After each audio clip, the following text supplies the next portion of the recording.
Dari pertemuan nama para jurnalis di Hambalang sampai belakangan di Kongres PSI, frontal aja. Ya emang kenapa?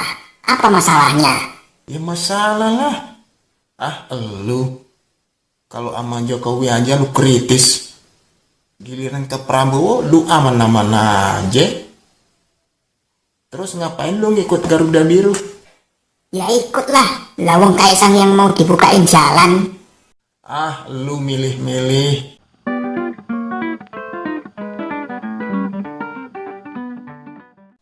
Assalamualaikum, hai guys.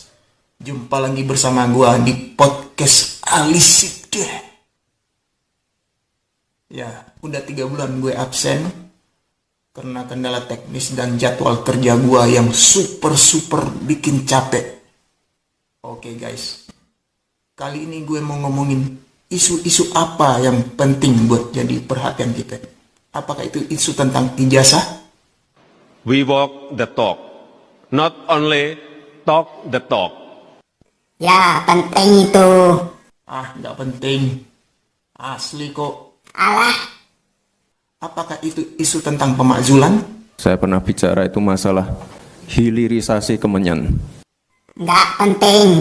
Katanya Bang. Kalau yang ngomong ngono. Oke, katanya hands up. Ya, menurut gue kita jangan ngecilin itu semua ya. Karena gimana pun itu adalah suara warga. Apakah itu suara Roy Suryo dan kawan-kawan atau suara para purnawirawan? Ya, kalau kita selama ini ngeritisi presiden kita yang ketujuh, ya itu hak warga. Kalau ada yang bosan ngomongin politik, bosan ngomongin masalah presiden yang ketujuh, ya menurut gue ya kita nggak bisa lepas dari masalah itu. Karena gimana pun lu hidup itu berurusan sama yang namanya politik. Karena mau nggak mau, lu tetap kena apa yang namanya imbas politik. Ya ini hubungannya sama kasus Tom Lembong. Ya kita tahu itu hubungannya kena sama siapa. Kasus ini ngebuktiin kalau isu politik yang selama ini dianggap nggak penting ternyata bisa ngacak-ngacak sistem hukum. Tapi menurut gue ada masalah yang jauh-jauh lebih penting dari presiden kita yang ketujuh, yaitu presiden kita yang sekarang. Yang sekarang? Yang ke-8? Ya, presiden kita yang ke-8. Loh, kok? Kalau gue lihat-lihat nih, presiden kita yang sekarang ini nggak demen banget sama yang namanya demokrasi. Mosok. Contohnya apa? Masa lo nggak tahu? Undang-undang TNI, tentara bisa masuk jabatan sipil. Lama-lama nih, tentara bisa masuk ke politik. Terus, kepala daerah dipilih DPRD. Belum lagi di Kongres PSI. Lu denger apa dia ngomong? Dan ternyata memang ini adalah rekayasa. Ini dibayar. Koruptor-koruptor itu yang biayai demo-demo itu. What? Indonesia gelap. Indonesia gelap. Sorry ye. Wah, bener-bener nih. Kalau demo aja, kalau demonstrasi aja, isinya ngelawan mulu. Dari pertemuan nama para jurnalis di Hambalang sampai belakangan di Kongres PSI, frontal aja. Ya emang kenapa? Apa masalahnya? Ya masalah lah. Elu. Kalau sama Jokowi aja lu kritis. Giliran ke Prabowo lu aman-aman aja. Terus ngapain lu ngikut Garuda Biru?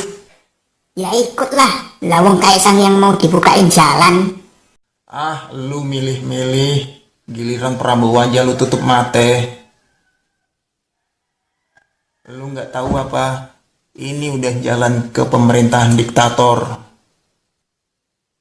Presiden kita ini nggak bisa dikoreksi, nggak bisa dikritik. Padahal ini negara yang namanya negara republik, bukan junta militer. Belum lagi tuh DPR, nggak fungsi, nggak guna. Yang katanya wakil rakyat malah jadi kaki tangan penguasa. 2 kali tuh putusan MK dilawan. Ah, nggak ngerti aku. Yang penting buat aku, adili Jokowi dan masukkan Gibran. Ah, terserah elu. Lanjut nih.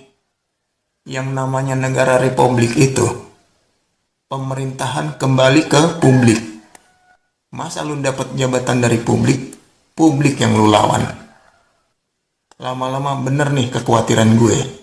Prabowo bakal ngebawa kita kembali ke zaman Soeharto. Oke guys, gue mau ngelempar pertanyaan. Yang seharusnya berlaku di negara republik, apakah itu supremasi sipil, atau supremasi hukum, atau supremasi pemimpin? Tulis di kolom komentar. Oke guys, segini dulu. See you.